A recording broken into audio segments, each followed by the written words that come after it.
It's difficult to explain how I both loved much of this game and at the same time found its gameplay, story, and activities aggressively middling.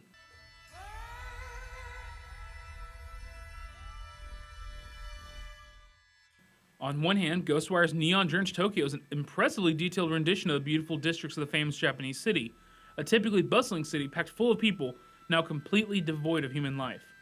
The feeling of isolation and desperation is potent in the world's design. Clothes, food, and belongings are strewn throughout the heavily rained-on streets. Unlike a traditional apocalypse, this world is still functioning.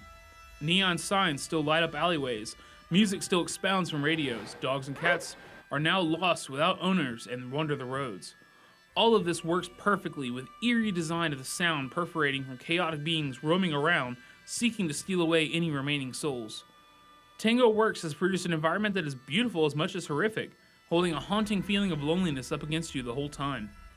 Unfortunately, that's about where the interesting side of the world ends.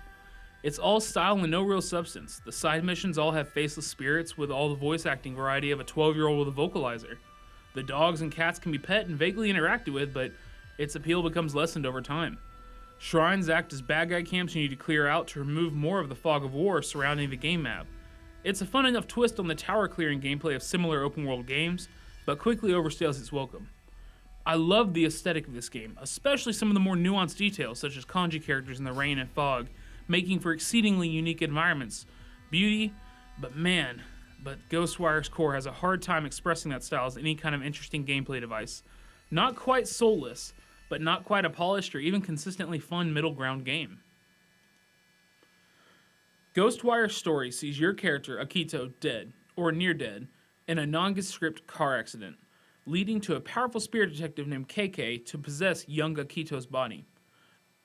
Due to this possession, Akito and KK must venture out and align themselves in their mission to stop the Hanya mask-wearing villain who caused this mayhem.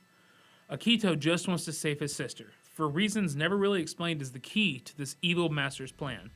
So off we go on this ghostly adventure.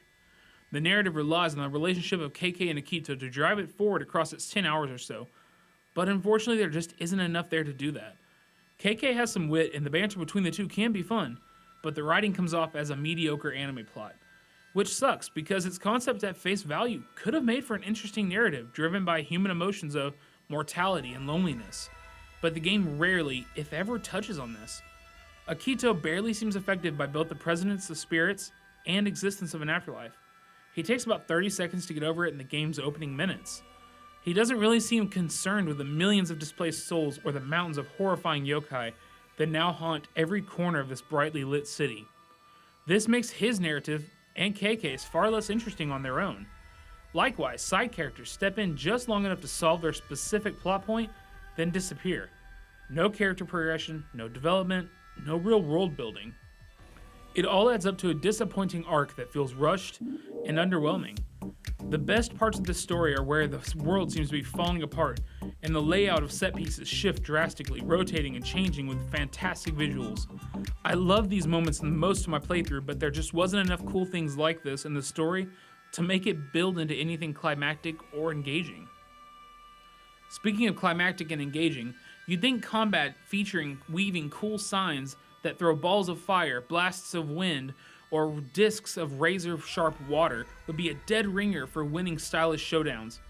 But beyond the basic effects of this incredibly jazzed-up combat, the elemental moves do little except damage. No lingering elemental statuses, no combinations that cause unique animations, and the movement is so stilted that aiming was a chore. I'm normally fairly accurate in FPS games, but I for sure missed more shots in Ghostwire than I ever have before. Enemy variety starts off kind of strong with grotesque and interesting designs, and I hate to say this, but they quickly wear thin, and boss fights aren't engaging enough to be worth the trek towards them, meaning the combat grows stale after just a few hours, which really made me irritated because every time it seems like the mechanics at hand are about to evolve and reach that next level, they just fall flat. Unfortunately, the bow and varied talismans don't do much to add to the mix either. Ghostwire Tokyo was one of my most anticipated games this year. I loved the aesthetic on display. The beautiful art direction and unique idea made me go crazy thinking over the possibilities. Sadly, Tango Works just never really rose to the occasion, resulting in a game that's ultimately just okay. I wouldn't recommend this game over some of the other releases this year, but it's far from bad. just not quite the slam dunk I'd hoped for.